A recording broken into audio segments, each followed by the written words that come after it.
There's a ton of noise out there. So how do you get decision makers to pay attention to your brand? Start a podcast and invite your ideal clients to be guests on your show. Learn more at sweetfishmedia.com. You're listening to B2B Growth, a daily podcast for B2B leaders. We've interviewed names you've probably heard before, like Gary Vaynerchuk and Simon Sinek, but you've probably never heard from the majority of our guests. That's because the bulk of our interviews aren't with professional speakers and authors. Most of our guests are in the trenches leading sales and marketing teams. They're implementing strategy. They're experimenting with tactics. They're building the fastest growing B2B companies in the world.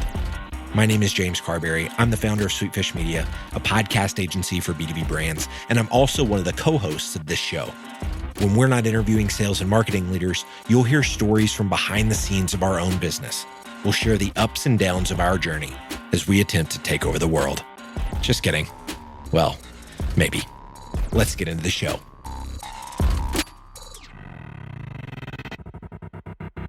Hey everybody, Drew McLellan here from Agency Management Institute. Happy to be back hosting the agency track of B2B Growth. Thanks to James and the crew at Sweetfish for inviting me to do this. If you are not familiar with Agency Management Institute, I will just give you a quick introduction. So we have been around since the 90s, and our job is to help agency owners run the business of their business better. So our role is not to teach agency owners how to do branding better or how to do PPC or SEO better. Our job is to help you run the back of the house as well as you run the front of the house. So we talk about things like finance and metrics and scorecards and staffing issues and growth and new business and all those sorts of things that every business owner needs to worry about. But oftentimes, for most of you, if you're an agency owner, you are typically an accidental business owner, so it wasn't really your intention to own an agency. And so this may not be this part of the business that you enjoy the most. So my job is to make it easier for you to make money, make more money, and keep more of the money you make. So today what I want to talk about is the concept of how do you make more money? And honestly, in many cases, money should be coming from a place that you don't often think of. So when I talk to business owners or agency owners about biz dev or new business, they immediately start talking to me about their prospect list and their pipeline and all of that. And that's all critical and super important. But actually, the lion's share of your net new revenue should come from your existing clients. So let me say that again. Most of the money that you don't have today, but you want to have next year, should come from clients that you actually have today.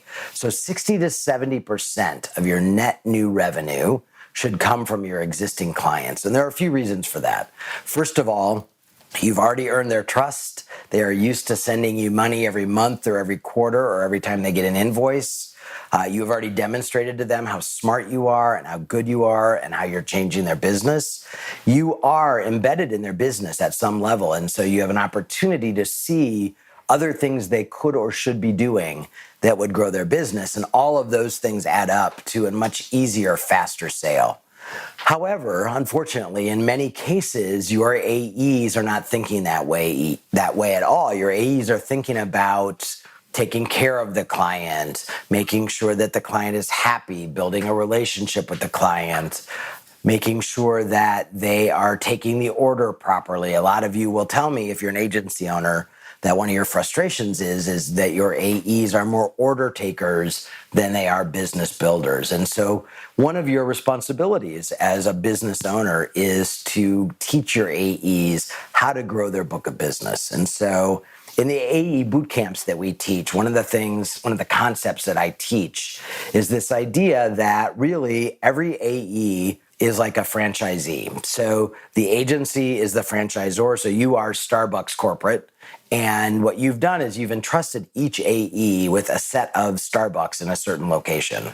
And it's their job to run those locations well and to grow them to be more profitable, to have more revenue and all those things. And when we start talking that way, you can sort of see the AE's eyes open up and go, oh, okay, I totally get that me just maintaining the Starbucks and just running it exactly how it is today is not actually what you're asking me to do. What you're really asking me to do is grow the book of business. And sticking with my analogy, if my Starbucks really perform well, and if they're more profitable, and if I'm selling more cups of coffee and more of the lemon bars, then odds are you're going to give me more Starbucks and I'm going to have more opportunity. And so when I talk that way to the AEs, they sort of get it. But the very first question they ask is, super busy.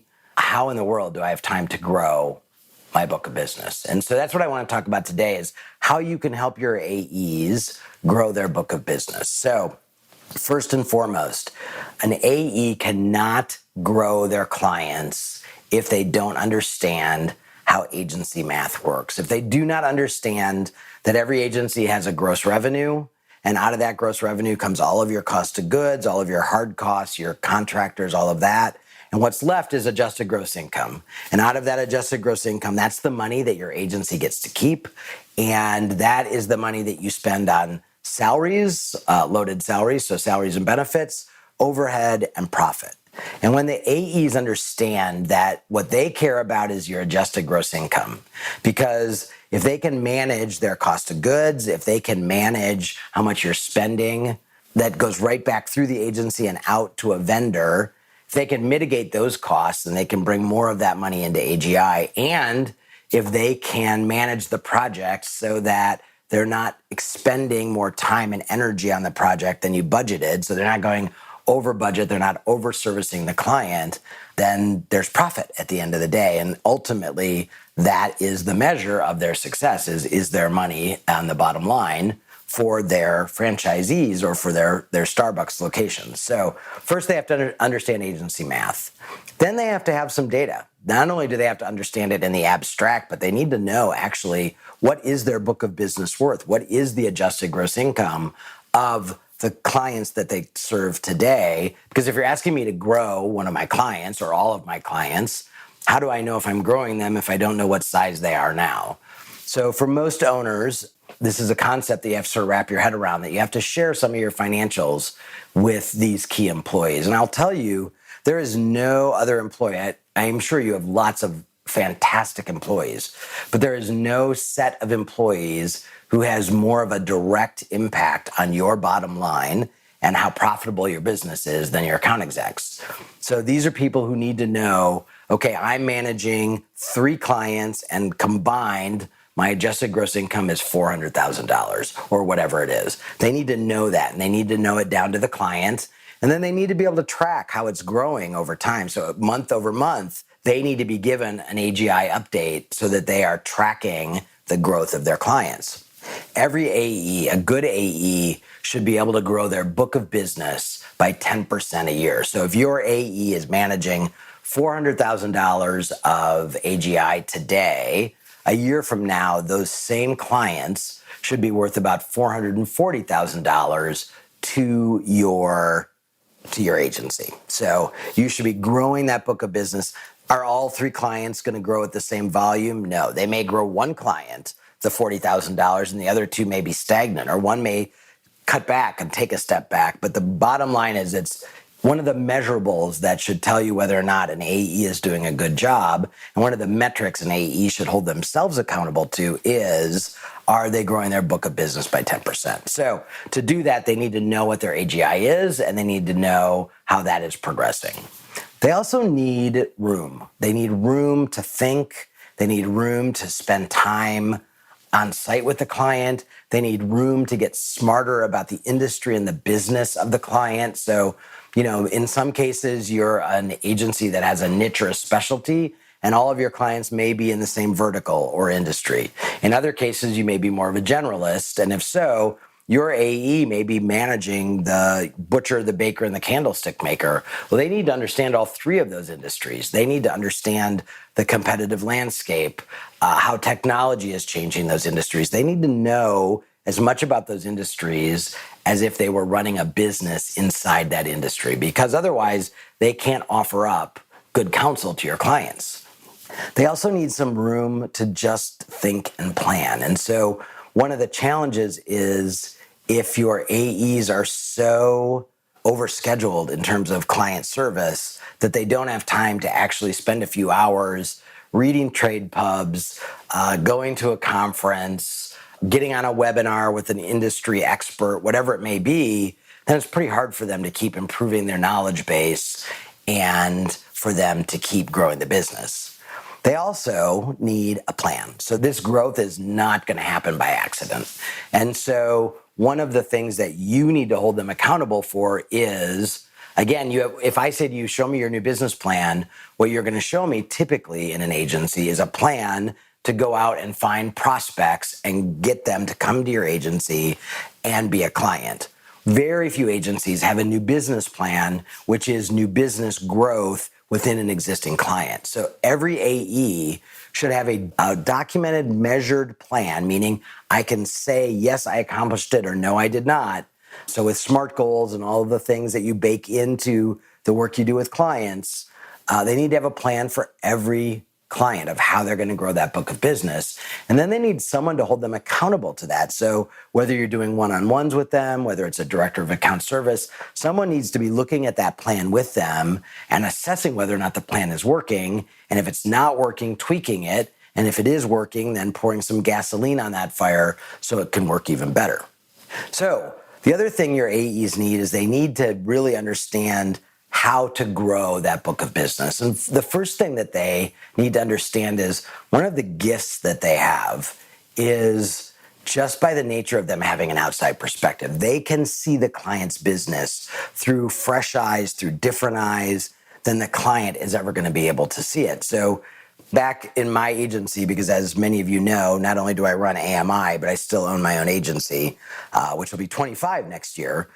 One of the things we talk about in my agency all the time is you cannot accurately read the label in a bottle if you're inside the bottle. And our clients can't see their business accurately. They see it from that insider point of view. And one of the great things about agencies, and one of the reasons why clients hire agencies, is because they can see things from this outside perspective. So AEs need to understand that that's a gift that they have, and they need to lean on it and use it all the time. But they also need to be a student of the client's industry. So as I said before, they need to spend time learning the industry. They need to understand what the trends are, what the risks are, what the competitive issues are, how technology is changing that. But they also need to do some basic blocking and tackling. And one of the things that I think AEs do too much of is sit on their rear end in the office. It's so easy to bang out an email rather than pick up the phone. It is so easy to bang out an email or text a client rather than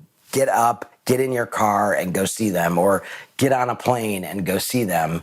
And it's one of the flaws, I think, of younger AEs is they don't really understand or value the importance of time actually spent with a client. So I think they need to spend a lot more time doing what I call firsthand observations. And that could be anything from going to the client's office and job shadowing him or her for a day. It might be going to the factory floor and watching how they make the widget that the client sells. It might be going on site where a customer is using the product or service that the client sells. It might be doing a ride along with the salespeople and hearing the conversations that they're having with prospects. A great way to learn a ton about your clients is to hang out with them in a trade show booth for a day or two. When you watch how they interact with people who are walking up to the booth and you are hearing the questions that are being asked and you're watching the responses, your AEs are going to get so many ideas of how they can help that client sell better, communicate better, educate better. And in some cases, and this is ideal, in some cases, the ideas they get are going to have nothing to do with your agency. And there is nothing smarter than being helpful to a client when you benefit not at all from what you're doing. So when you can help a client and there's nothing in it for you, what that does for the trust of that client is so huge, because now they know you're actually thinking about their business because you care about their business, not because you want to stick your hand in their pocket and get more money. So if you actually genuinely care about their business and you're giving them ideas and thoughts and reflections and that outside perspective that have nothing to do with the agency, then when you do go to them and say, hey, I think you need a new video, or I think you need a new this, something that is going to benefit the agency because you're going to help them create that tool or program or whatever it is, they don't second guess you. They don't wonder if you're suggesting it because you just want more money or if it's really going to be better for them because you've already demonstrated that you care about their business and you are invested in their success. Another great thing AEs can do is secret shopping. And secret shopping might be literally walking into the client's store or storefront or business and asking questions or trying to buy something. But it could also be, interacting with a chatbot. It could also be calling a customer service line. All of those things, when the AE does those things and then reflects back to the client what that experience was like, that does two things. One, it makes the AE smarter about the business. And two, it helps the client because you're giving them that outside perspective. But the AEs can't do this by themselves. They also need some support from the owner. And what that looks like is they need your help and support in breaking out the time and having permission to do these things. So for example, let's say an AE wants to go spend the day at a trade show with a client. So that's 8 hours of billable time that they're not going to be spending. That might be a plane ticket. It might be a hotel room. And the very first question they're anticipating you're going to ask is, are we billing the client for this? And your response needs to be no. On occasion, you have to invest in the clients and you have to let the AEs invest in the clients, both in terms of time and sometimes some hard costs. Because otherwise, the conversation looks very different when the AE says, hey, Bob, I want to come to the trade show with you and I want to spend the day on the floor with you. And the first thing Bob's going to say is, I don't have budget for that. And when the AE says, oh, don't worry about it, this is our investment so I can learn more about the business and we can spend some time together. I really just want to hear what people are asking and the ways that you interact with them during the trade show. Bob A takes a deep breath of relief because he knows he doesn't have to come up with the budget. But then the next thing that Bob is going to feel is gratitude. Gratitude that his agency is willing to invest in him and his business.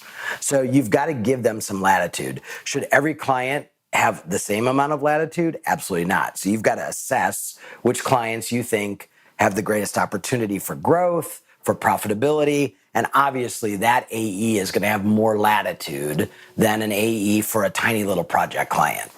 The other things that your AEs need to do is they need to know how their client is evaluated. So they should be saying to their clients, hey, as we're working on the plan, the business plan, the marketing plan, how do you get a raise? How do you get a bonus? How do you get a promotion? Because I want to make sure we bake that into our planning.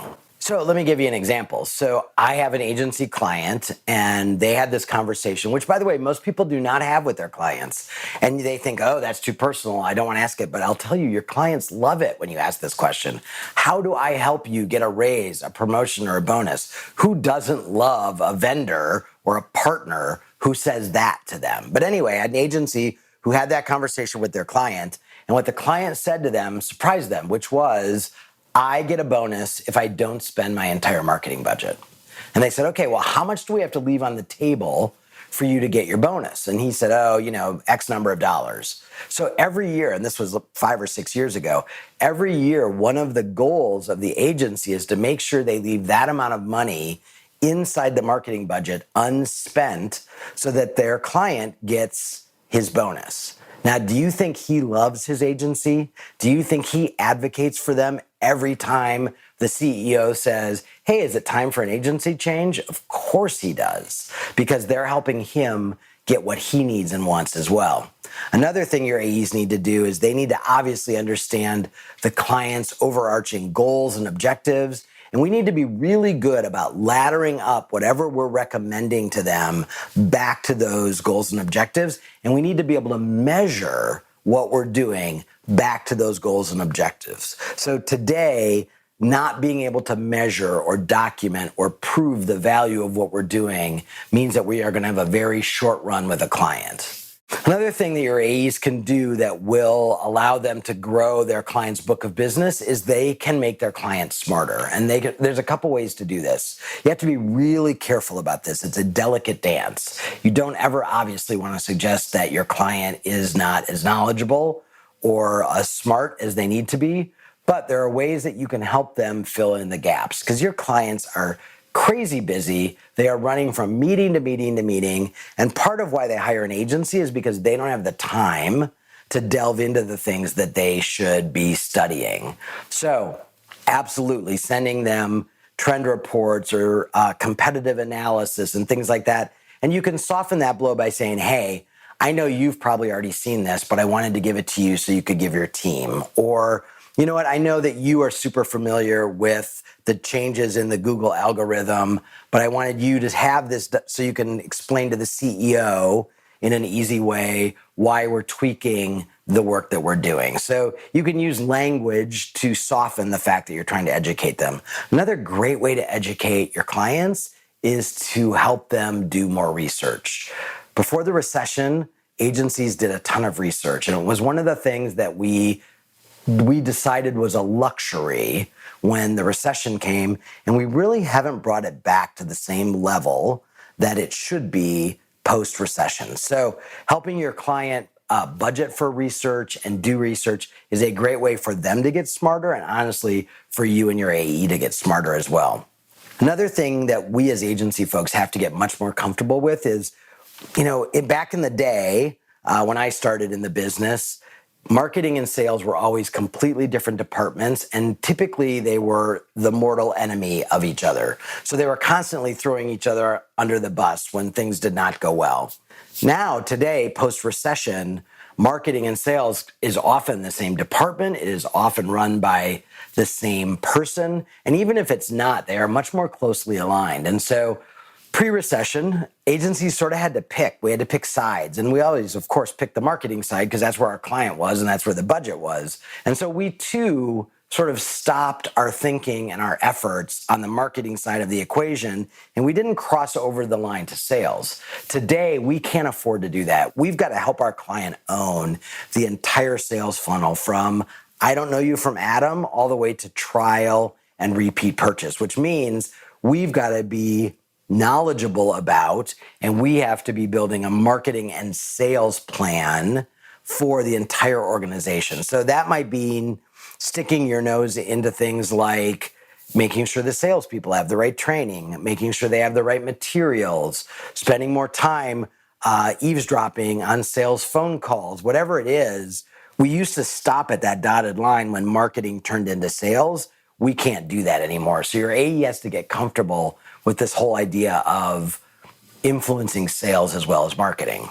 Another great way to generate more revenue for the client and therefore the agency is to help the clients chase lost opportunities. So whether it's customers of theirs that have gone away, or maybe it's somebody who did a trial or took a sales call but never closed the deal, those are very warm prospects that oftentimes, at a surprising amount, honestly, I'm surprised at how often businesses don't pursue those opportunities. Once somebody has said no, they sort of forget about them. So I think you can help clients make more sales with those easy, warm prospects by helping them create programs that circle back around to, in essence, retarget. I don't necessarily mean the digital retargeting, but retargeting past or what I would call close call prospects, people who got close to buying, but then they didn't. And then the other thing that your AEs can really focus on is, a lot of businesses are really struggling with managing customer service today in a digital age where reviews and ratings and comments and discussions about their business are happening all over the web. And most clients are absolutely overwhelmed at how to manage that, how to mitigate the bad reviews by getting more good reviews. All of those things are areas where your AE can help grow the book of business. So here's what I would suggest that you do. I think you need to sit down with your AEs, and I think you have to help them understand, hey, your job is not just to keep our clients happy. Your job is to help our clients grow their business, which as a result will grow our work with them. And so I need you to be a business advisor to them. It's not enough to be their marketing tactics delivery system. It is really about being a business advisor, about really understanding their industry and understanding how they impact our agency. So I want to walk you through agency math. I want to help you understand AGI. I want to show you what your book of business is worth. And then we should set a goal of how you're going to grow that by a minimum of 10%. And then let's work on putting together a plan. All of that is absolutely within your control. And if you think about it, what I'm saying to you is without one new business call, without one prospect, you can grow your AGI by 50 to 60 to 70% simply with the clients you have. And that is time well spent, because you also know that the more hooks you have into a client, the more value you're bringing to them, the more different things you're doing for them, the harder it is for them to break up. So it's also a retention tool. If the AEs step up into that advisor role and they understand that it's their job, really their ultimate job is to retain the clients and grow that book of business. And the best way to do that is to help those clients grow their business. All of a sudden, they look at their job differently. They have different metrics to be measured by, and your agency is more profitable. So that's a beautiful thing for everybody. All right? Hopefully that was helpful. If you want more information about the AE Bootcamp or anything else that AMI does, head over to agencymanagementinstitute.com. Happy to have you poke around there. We have tons of free resources for you there. We also do our own podcast, Build a Better Agency. We have a new episode every week, so I welcome you and invite you to take a listen and see if that would be helpful to you. And I'll be back next month to add to this track on B2B growth. Thanks again to the crew there for inviting me to be a part of it, and I'll talk to you soon. Thanks. We totally get it. We publish a ton of content on this podcast, and it can be a lot to keep up with. That's why we've started the B2B Growth Big Three, a no-fluff email that boils down our 3 biggest takeaways from an entire week of episodes. Sign up today at sweetfishmedia.com/big3. That's sweetfishmedia.com/big3.